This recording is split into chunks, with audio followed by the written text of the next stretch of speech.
Welcome to Courageous Creative Conquerors. I'm your host, Jean Boyce Dart, expressive arts psychotherapist, credentialed teacher, and coach. It's my belief that we are all courageously creative and destined to navigate our way through life, learning how to feel, reveal, and heal. And we do this safely and effectively through the expressive arts. Hey everybody, Jean Boyce Dart here with Courageous Creative Conquerors, and I'm so excited to have Maria here with me. We're going to be chatting today about all kinds of things and what she's doing and what it means to be courageous. Hi, Maria. Hi, Jean. Thank you so much for having me here today. I'm so excited to be here with you. We share something in common, which is really cool, which I'd like to talk about right now. And is we're both kind of hypersensitive people. Can you talk about that a little bit and what that means in terms of being courageously creative? Absolutely. So, I am somebody who is a sensitive person who has struggles sometimes being out in the world as an energetic being who feels a lot, who picks up a lot. And I find that it's often easy to pick up energy that's not mine. And I can hear things, feel things, sense things from other people, and it can be overwhelming at times. And so, in terms of being a courageous creative conqueror, I believe that being a sensitive person and being able to navigate life through using the arts and using creativity to have a channel to really process whatever it is that needs to be processed.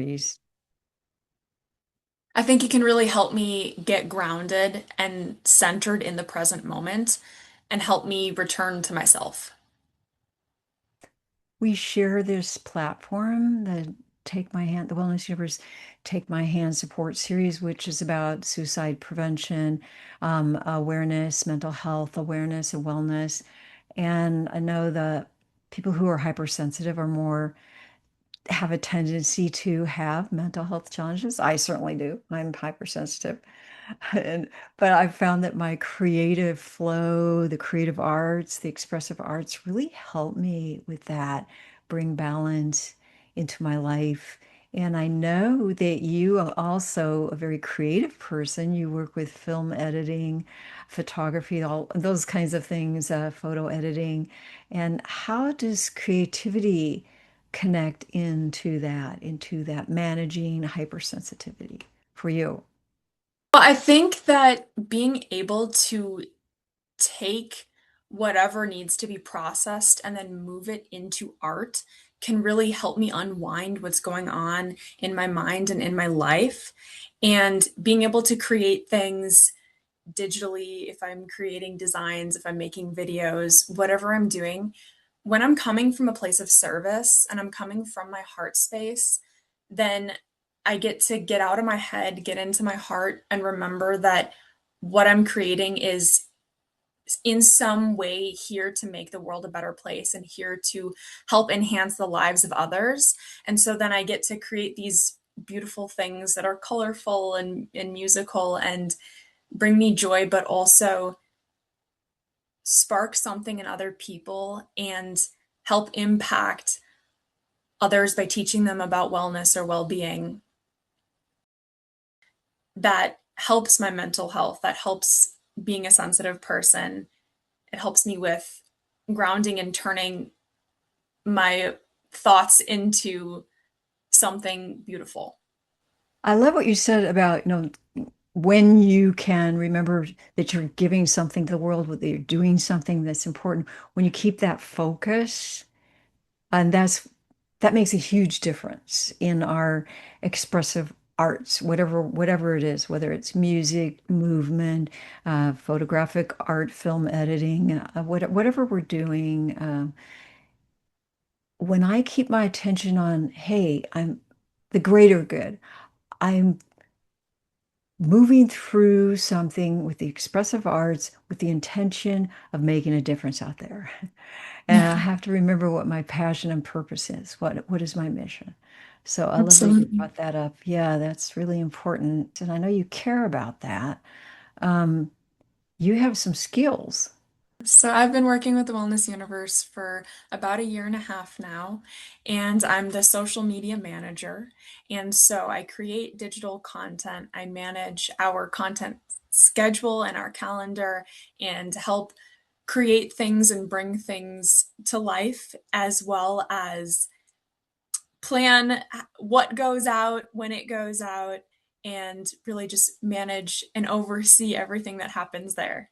In your chapter in the Brave Families book, I loved your chapter. It seems like it was a missing puzzle piece that we really needed in the book. You you said some things in that chapter that I think people worldwide would really relate to. Your chapter's about sibling rivalry. Anybody that has a brother or sister knows how difficult that is, how heartbreaking that is. Because this, maybe when you're little, this is your best buddy, this is somebody that you deeply care about, and you continue to be in a relationship with them. And your sage wisdom of how you navigated through that and how you found truth for yourself and uplifted and up leveled yourself through those struggles. I was just in tears, I have to tell you, because I have two sisters, one older, one younger. So I really related to that. Yeah, well, this story actually wrote itself through me. It just poured out in about 48 hours, and it seemed like something that needed to be healed and resolved. And so as I was writing, I got to really process so much of what I needed to process internally. And I got to recognize that, yes, there are these inner wounds that we all have growing up. We all have things happen that can hurt our hearts, but taking a step back and looking at how far I've come by doing the inner work, by using communication, by managing my relationship through respect and deep unconditional love, I've been able to heal my relationship with my sister. And so being able to look back and see how far I've really come, helps me realize that, yeah, this is a powerful chapter, and it's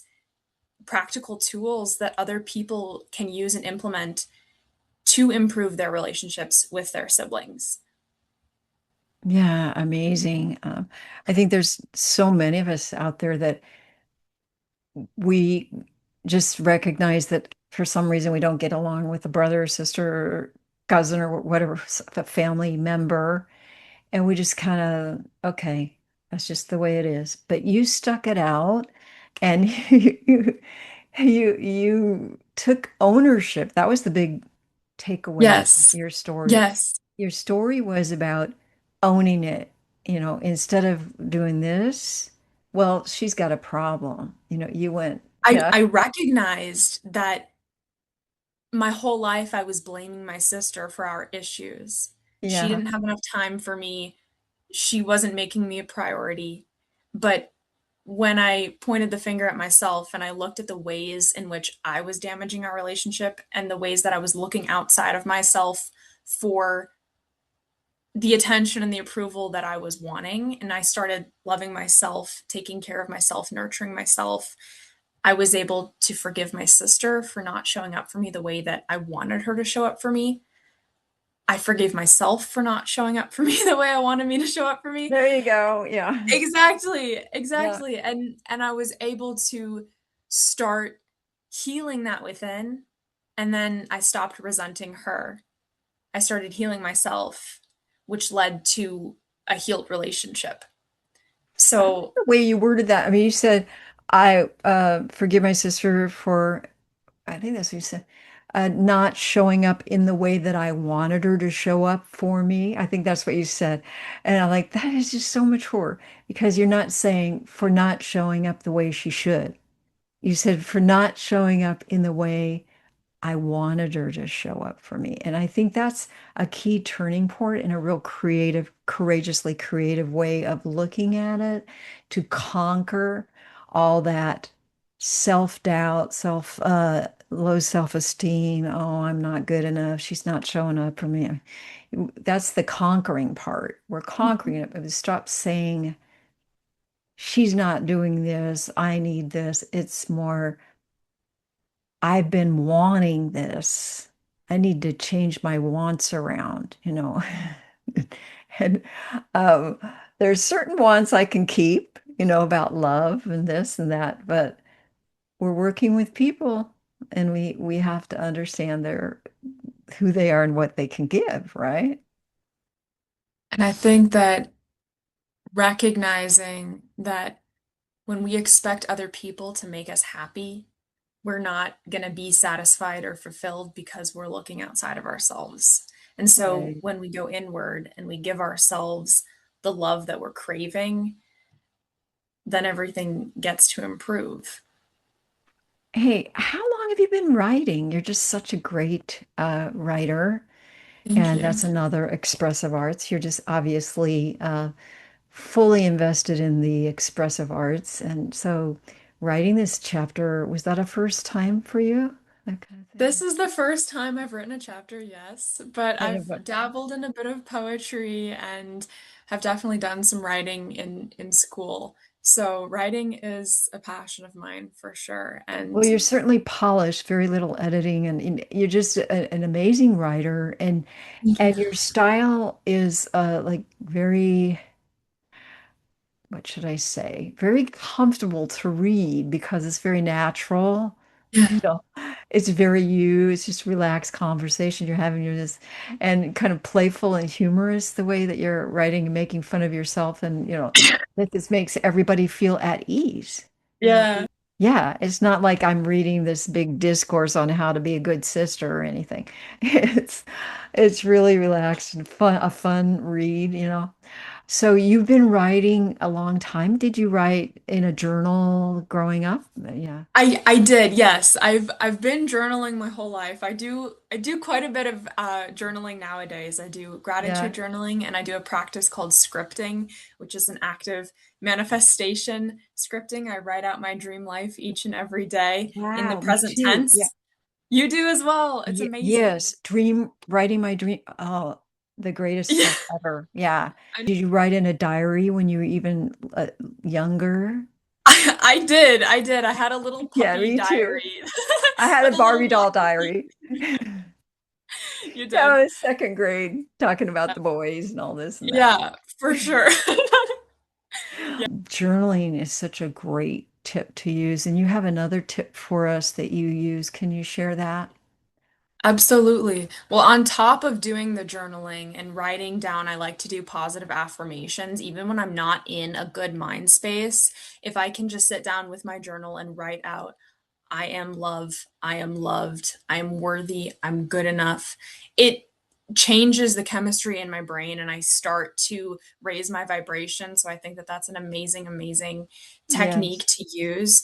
But on top of that, I would say that going and doing that same thing in the mirror, going and looking at yourself, making eye contact with yourself, and speaking to yourself like you would somebody that you love, and saying, I love you, I'm here for you, I'm not going anywhere, I hear you. It's so important to build that relationship with yourself, even if you don't believe the words that you're saying. When you repeat those affirmations to yourself and you make this a practice, then it becomes easier and you start to change the way that you think and you start to change your belief system. And then your whole life gets to improve because you're now on the path to believing those kind things about yourself. I was always horribly ill before doing something like that in the bathroom and just the really nerves all over. Yeah. And sometimes I would Yeah. freeze. Sometimes I would actually freeze. And they're, Jean, are you gonna? And I'd be like, oh my gosh, I'm having a panic or something. Yeah, but the best thing for me is exactly what you're saying, mirror work. You know, just doing that in the mirror and looking at myself and talking to myself and practicing my speeches and practicing everything. And the more that doing that and feeling comfortable with myself, the easier it is. And so now I've Yeah. been had my own television show, doing the podcast, you know, these different things. I never thought I could do anything like that, but Yes, that helps so much. And I love that you're mentioning affirmations and how powerful that is. They are. And you know, neuroscience really backs it. And Yes. you know, when we say things to ourselves on repeat, then we rewire our brains to believe whatever is constantly being looped. So that's something that I've done for myself is I talk myself up the scale and you know, I start Yes. here, I'm not feeling great, and then I work my way up. I work my way up to a higher vibration, a better mindset. And over the years, it's made my mental health vastly improve. And yeah, the relationship I have with myself, absolutely. And then, you know, to say more, the better we treat ourselves, the better we treat other people. So when I heal my Absolutely. relationship within, then I get to heal the relationships I think in that the was the world. primary message of your chapter, really. That's what your chapter's all about. If you're having problems with other people in relationships, start with yourself. Yeah, Start having a right? relationship with yourself. Hey, Jean, I Yes. love you. Okay. No, you got to slow down. Let's take a rest now, and taking care of ourselves. Yeah, wonderful. Well, this has been so much fun, and I think we're out of our time right now. Is there anything you just want to say, like a short sentence or two to the people out there to encourage them if they're having a tough day before we close? Yeah, you know, I just want to say that you are here for a reason. You're here for a purpose. You're here because you are love in physical form, and it does get better. It does get easier. So just keep persevering. Just keep persevering. Keep being hopeful and know that you are not alone. It does get easier, and you are so loved. Thank you. That's beautiful. And thank you, all of you, for tuning in. And remember, you are a courageous, creative conqueror, and we look forward to seeing you next time. Bye bye.